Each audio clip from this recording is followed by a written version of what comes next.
but I can tell you a Microsoft certified security guy has given us the photographs and the hard documentary evidence of a Dominion vote counting machine, tabulation machine in a swing state that has a, I mean, we have the photographs, everything, has a wireless card inside it, and the forensics show that it connected to a wireless network in the thermostat.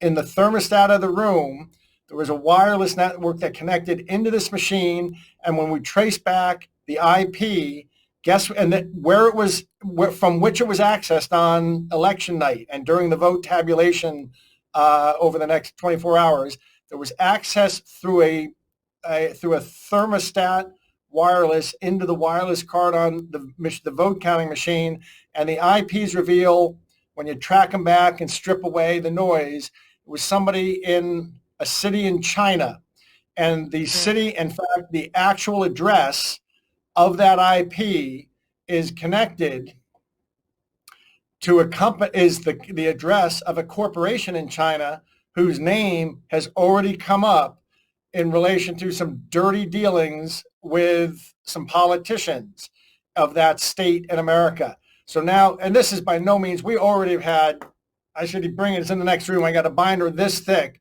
of, I'm sorry, Sydney? Anyway, I was going to have this binder brought in. I've got a binder this thick of hard documentary evidence of foreign access and involvement on this equipment.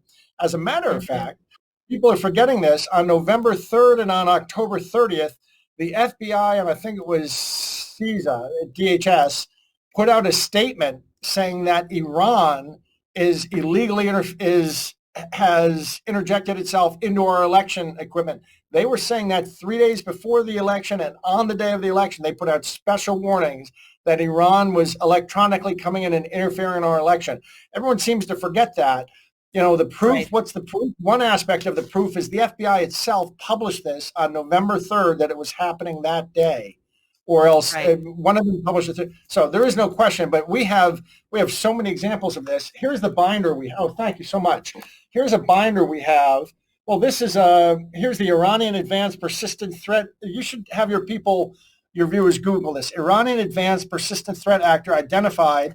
This is coming from the CISA group and the DHS, and it is dated October 30th. And there's more from the FBI on November 3rd itself. If I may be screwing up a date or maybe the FBI was a couple days before. But the point is, this whole binder is filled with both public documentation as well as private affidavits that document this up the wazoo. This entire binder only concerns foreign involvement in our computers, in our voting systems during this election. This entire binder, and some of them are affidavits and some of them are government statements that were coming out on the day of the election that this is in fact happening. So there is no question when the mainstream media says, where's the evidence? Tell them to go argue with the FBI. Tell them to go argue with the CISA, because they're the ones who were saying it. But I'm telling you, we have this example I just gave you. I'm not telling you the state or any more details. We have the hard soup to nut documented photographs and IPs and everything. There was access from a Chinese company in, well, I won't tell you the city in China, from a company whose name is already at the periphery of some of this mischief, that they were accessing through the internet, through a hidden port and a thermostat in the room, getting on the Dominion machine that was being used for vote counting in the middle of the vote counting in a swing state. So there's no question at this point. Anyone who's, it's silly. That set of pictures and IPs itself documents everything we need to document. We don't need 1,000 pages, but we have 1,000 pages. And this is all being turned into,